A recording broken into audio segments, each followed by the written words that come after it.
I'm very sorry for being late.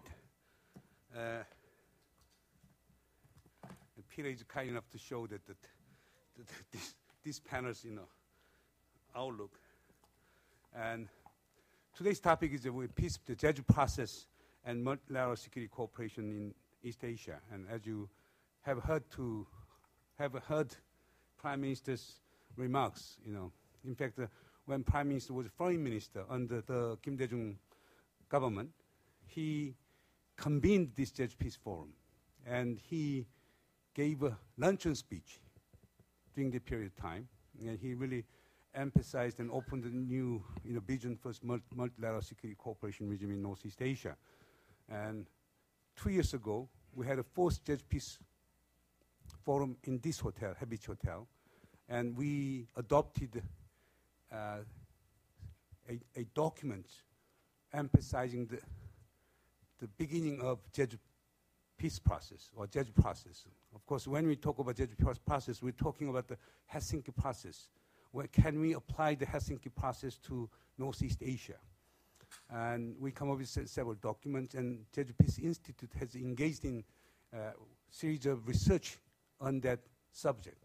Therefore, I think it's very timely, holding up this the panel so that this panel can give us some new ideas and insights and new directions for fostering Jeju process. Here we have a really wonderful panelist here. In my right side is Peter Hayes. He's a founder, the co-founder with his wife, the Nautilus Institute. Now has become one of the most leading research institute and epistemic networks in Asia Pacific on sustainable development, North Korean nuclear issues, energy, environment, and whatever. Therefore, in other words, Nautilus Institute can be wonderful, companion to the green growth idea of Lee Myung-bak government. And he got his PhD from University of California, Berkeley in resource economics. And my left side, Timo, he's Finn, but working at the NIAS, Nordic Institute of Asian Studies. And Timo has made a lot of research contribution in the area of domestic political violence and conflict in Indonesia and some of the Southeast Asian countries. So he has published quite extensively. Okay? But by definition, Helsinki process was undertaken in Finland, and we happen to invite in a Finn here so that he can give some interesting idea on that. And then the right side of Peter Hayes is Oh Jun, Ambassador Oh Jun. He was ambassador to the United Nations and deputy permanent representative of Korea to the United Nations. He's now deputy minister for multilateral and global affairs. And he studied at Seoul National University and Stanford University and London School of Economics, all the good names. Okay? And his younger brother, who is here, he's also Chief Protocol Office to Prime Minister. Therefore, both brothers are so powerful in Korean government. Okay. And then my far left side, General Pan Jiang-chen. He is a retired Major General from PLA. Okay. I have never seen any Chinese, Korean, Japanese ex-general who speaks such a fluent English with such an analytic clarity and with rich historical insights. And he was also director. He was a director of Institute for is it defense strategy or military strategy? Strategic studies at National Defense University of People's Republic of China. And I would say that, and he's also the vice chairman of Chinese Foundation for International Relations. And I would say that General Pan is the most, not one of, but the most respected so-called retired military general with a very strong scholarly background. Therefore, even though he was a general, he thinks, writes, and speaks in purely scholarly manner. And he never studied abroad, but his English is better than just native English speaker.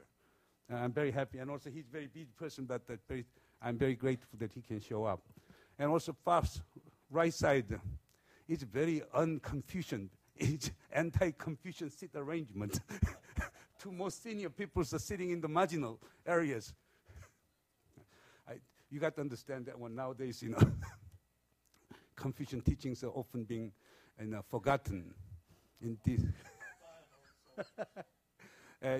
Ambassador Tanino was a minister to Japanese embassy in Seoul, and then he was a Japanese ambassador to India, and he was an ambassador to China. And he is one of the closest friends and advisor of former Prime Minister Fukuda.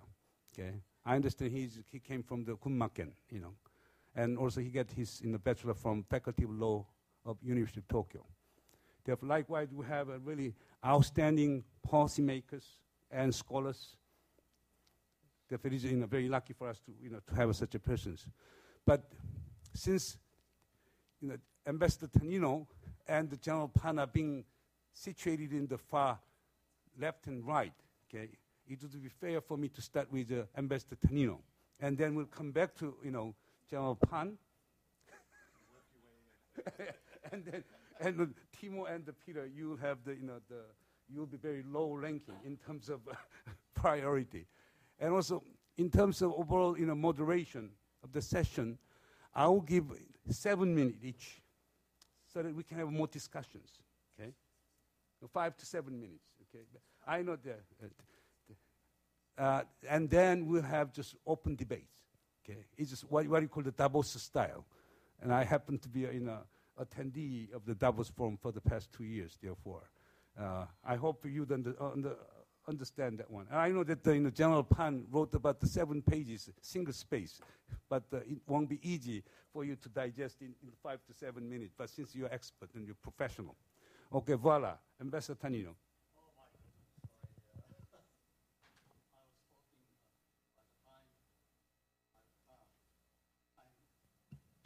Up and so anyway,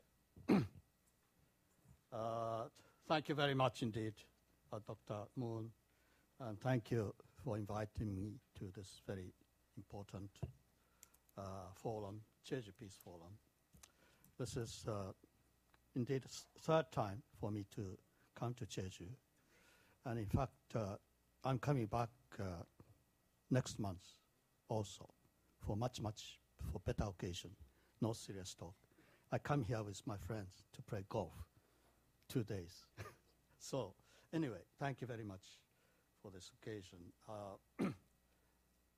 5 minutes, give me 10 minutes. Just of my presentation is, you have this small booklet, page, I think it was 70, the outline of my presentation. I'm not scholar, so whatever I'm going to talk is not analytical, far from that, not in a systematic way, but pardon me in advance. Now, talking about golf, East Asia today, we have 2 kinds of winds blowing. You play golf, many of you. There are follow winds, also headwinds. We call it against the winds. Now, let's start with against East Asia. I talk about a little bit about global recession. I'm angry because I'm angry. And I take up this because this is, security is inseparable from economic. And so this is the most important immediate issue. Because of the time limit, I only talk about, as Moon said, I was based in India. Mahatma Gandhi said this. It's written in my paper. Wealth without sweat is a social sin. Commerce without morality is also a social sin. I want to take this to, and I remember Sun Yat-sen made a somewhat similar remark. I want to take these remarks made by Asian Oriental saint to those financial genius at Wall Street manufacturing fake goods, fake commodities, and this was the start. And it was beginning to hurt our part of our economy, real economy. So I'm very angry. After all, manufacturing in my strong view, agriculture as well, industry, manufacturing industry, supported by constant innovation, is indeed a strong point, lifeline of East Asia's economy. Financial world has to go back, return to its original role of supporting the real economy. Although my knowledge about financial world is very much limited, but nevertheless I'm increasing angry to observe what is going on today. You know, Obama said greedy, greedy, greedy, these guys. Upon exiting after the failure, upon leaving the CEO, those CEO wanted to get hold of big chunk of money as a bonus. This is what Obama said, termed greedy. And I totally share with his sentiment. So financial world affecting our real economy. But our strength is manufacturing industries, agriculture, also of course, good service. Service industry of good quality is also has to come with it. Secondly, against headwinds, North Korea. This has been much talked about yesterday and also today, so I'm not going to reiterate whatever has been said in the 2 days today. My big question is, Don Gregg there, he's a frequent visitor to Pyongyang. DPRK, North Korea, what is the ultimate intention? We don't know. Will it give up nuclear weapons program? We don't know. Will it agree to peaceful coexistence on the Korean Peninsula? I hope so, but I'm not totally sure about this. The red line is, of course, possession of nuclear weapons is a horrible thing, but more seriously, the serious concern is the proliferation of nuclear warheads and missiles by North Korea. This is really the red line of the international community. 4-party, 6-party talks have stalled, even collapsed. But 5 out of 6, US, South Korea, Japan, China, and Russia, we have two things in share. Two things. One, to hold North Korea's nuclear program and achieve a nuclear-free Korean peninsula. And secondly, equally important, to deter proliferation of nuclear warheads and missiles by North Korea. What is the role of China? Maybe Mr. Pan will have to say about this. Is China doing enough what international community is expecting China to do? I think they are doing, addressing this seriously, but again, because of time, I want Obama's important statement, elimination of this horrible nuclear weapons. This was welcomed big way in Japan, and this has to do with this North Korea's nuclear weapons. And Dr. Haynes, he's talking about this extended deterrence and so on. So what is the relation between the notion of extended deterrence of nuclear weapons and Obama's mentioning ultimate elimination of nuclear weapons? He has much to say about this. Thirdly, China's rapid increase of military modernization. What is the problem to the rest of the Asian countries? It's a lack of transparency. Perhaps whatever public figure released by Chinese government, perhaps international observers, experts view that perhaps twice as much, or even 3 times as much is the reality. If that is so, already China is the second largest military power in the world. China, it seems to maintain its main strategic direction is east to the open sea. There's a famous story, but this was made at Congress, U.S. Congress. PLA's top-class naval official remark to Admiral Keating, he's in command of U.S. force in the Pacific. He said, this PLA top official said, why don't we, China and the U.S., reach an agreement, you and I. You take Hawaii East, America. We will take Hawaii West. We will share information and we'll save you all the trouble of deploying your naval forces west of Hawaii. This immediately led to my memory of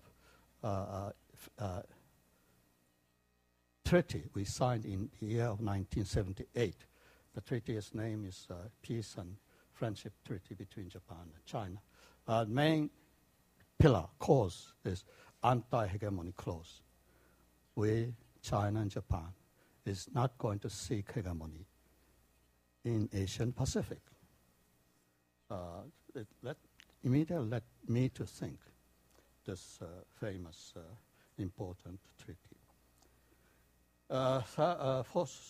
Finally, against wind, headwind, Japan is not shining anymore. I'm very much worried about the present situation. Japanese politics, confused. Economic downside but coupled with that, it seems ungovernability of the whole Japanese political system. We are going to have the general election towards the end of this month. That's why Prime Minister Fukuda was not able to come to Jeju. August 30th, what will happen? Most probably, unless something unexpected happens, the power will go from LDP to Democratic Party of Japan. But my apprehension is that thus we will be able to come up with the kind of two-party, strong-party system contending each other in a healthy way. I hope so, but at the same time, I have some apprehension. But look at the other part of the Asia, South Korea, change of the guard from one party to another, Taiwan, look at Australia, look at India, elsewhere. LDP has been long at center. So I welcome the change, but some strong apprehension I have. Already, oh my goodness. Favorable winds, you just mentioned, Chinese economy already on a firm track of recovery. So it's a matter of welcome, providing support for the region's economies to pick up. China, Taiwan moving towards constructive and mutually beneficial relations. This is also a matter of welcome. This is a favorable wind when we think about peace and stability in our part of the world. Better constructive relations between China and Taiwan. Ships, aircraft moving actively. My hunch is that Kimpo Airport, not Incheon. Haneda Airport, not Narita. Hongqiao, downtown airport in Shanghai, not Pudong, which takes more than 1 hour. And what else? Taiwan, Taoyuan, not Taoyuan Airport, but Songshan, right in very close to the center of the city. And Beijing, this airline connections, more active in and going of human people, commodities. This will be a big plus factor for the regional economy. Closer utilization of closer airport among the four or five countries. Finally, Taiwan, this is something which was not talked about at all today or even yesterday. But I have a firm belief Taiwan is indeed indispensable, should be, and is an indispensable member of future East Asian Economic Community. He's a big player, big role to play. He's a big investor to South Korea trade transaction between Japan and Taiwan, between mainland Taiwan. You can't simply set aside such a big economic entity like Taiwan when we talk about the future of East Asian Economic Community. North Korea, I'm here to learn about it, so I want to say, finally, very finally, revisiting, I say, the concept of comprehensive security. I think Dr. what is his name? Timo Kimimak, his paper touches briefly upon this. To ensure national security, mere accumulation, missile, warheads, bombers, long missiles, tanks, that alone can't ensure the real security of any state. What is equally important is the national unity. And Dr. Timo says social and economic development, where or not is there a rule of law or democracy. Importantly, democracy includes good rule of democratic transfer of the government, occasional transfer. So these are very strong elements to ensure our national security. I say again, missile, nuclear weapons alone can't ensure the future security of any nation. And this is Timo-san's paper touches upon this. Japan-RKO relations, no, I have not. But anyway, we are the pillars. Japan, South Korea, China, as I said in my question this afternoon, morning, we are the prime movers, drivers to push ahead towards the creation of East Asian economic comes first, economic community. China, Japan, South Korea are the three major pillars. And we have a lot to do more to move towards that goal. Thank you very much. I used 50 minutes. Apologize. Presentation. I think you raised a lot of, provocative issues here, and we can discuss that one. Even if we delay attending dinner hosted by the governor of Jeju provincial government, we can have further discussions. That's the advantage of being a convener of Jeju Peace Forum. Me being a convener. Anyhow, General Pan.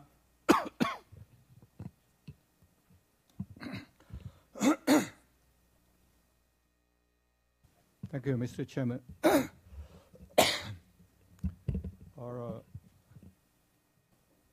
First of all, I want to say my thanks to the organizer to invite me to attend this very interesting discussion on the multilateral security cooperation in East Asia. And also I want to particularly thank Professor Moon to invite me to become one of the members of this panel for the discussion. But you said that you only give me 5 to 7 minutes. So I try to make the best use of these 7 minutes. But unfortunately, I wrote a paper I think that has been included in this volume. So please refer to my paper, and that saved me a lot. Repeating what has already been said in this article. But I just want to highlight. Oh, but before I talk about this multilateral cooperation in East Asia, I tried today only focus on Northeast Asia, because if we are talk about the security matters in East Asia at large, I think it's too complicated. And besides, Northeast Asia and Southeast Asia, in fact, are the two sub-regions which, in fact, have a different kind of characteristics and may have a different agenda for their security as well. So if we talk on East Asia, I think that things would be much complicated, and I don't think that I can exhaust this in a very short period of time.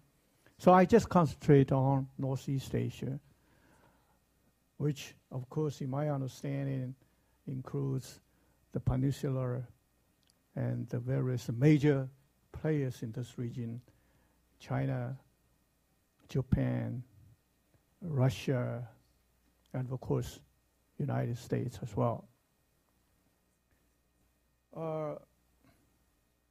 Things are not too bad, in fact, as far as the security cooperation in this region is concerned.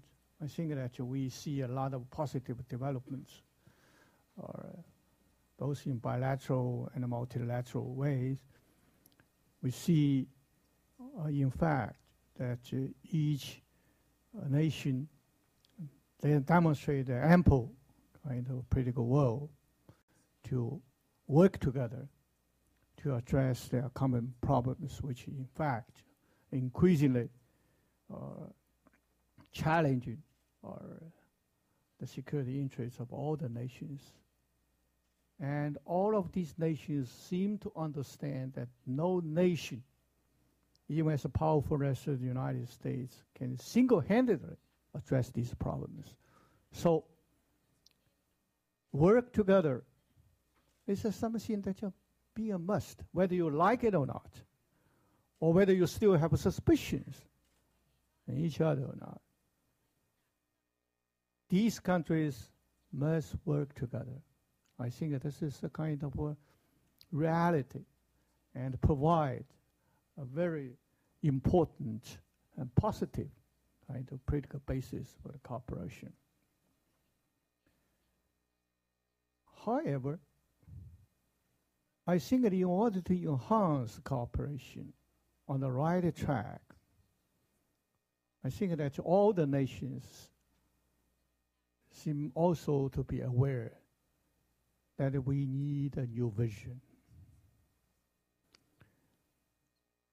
There is no lack of forums for cooperation in this region. There is no lack of agenda or topics to be discussed on these forums, including Jeju Peace Forum. But what I would like to argue is, provided we have a new vision for cooperation, we are not able to solve major problems if we still be burdened by a Cold War mentality. If we are still burdened by ideological biases, if we are still burdened by a concept that state-to-state relations is just kind of a game of zero-sum nature. One country's rise would be inevitably the loss of the other. So if you still continue to maintain this kind of concept, I think that will be most unfortunate, because we are not going very far in our cooperation. To be quite blunt, that my former speaker from Japan, with my full respect, seems to be indicative of this kind of Cold War mentality.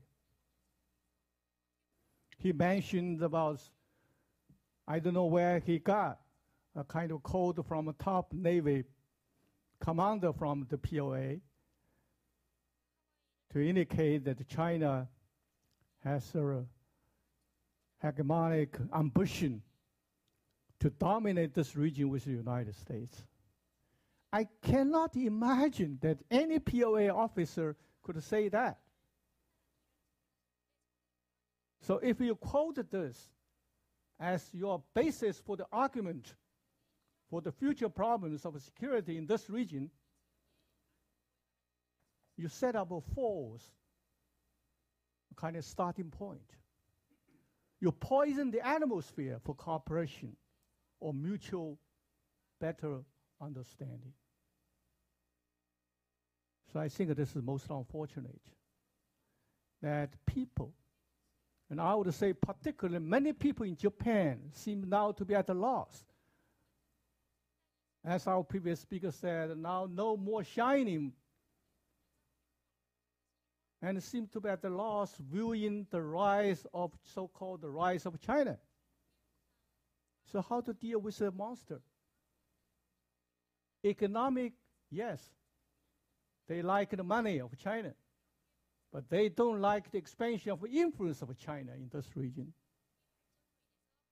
So this is a problem. But I don't like that we would talk about the security cooperation in that light. And China could also pose a lot of things to point a finger to this country and the other. Now let me cite North Korea again. Of course, North Korea should be punished for its wrongdoings.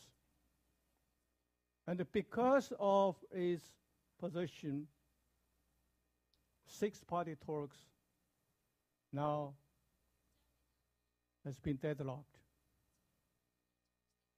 But to be quite frank, and if we are really objective, do you imagine only the North Korea who should have the sole responsibility of the failure of six-party talks? Don't you think that the United States also has a share of responsibility for the problems now we are faced with? Don't you think Japan also has a share of responsibility for this kind of increasing confrontation among states concerned? I do not want to go into details, but if we are going to the debate, I'll be happy to participate in this. But to make a long story short, as the Chinese government always emphasized, that in order to solve the nuclear issue in the peninsula,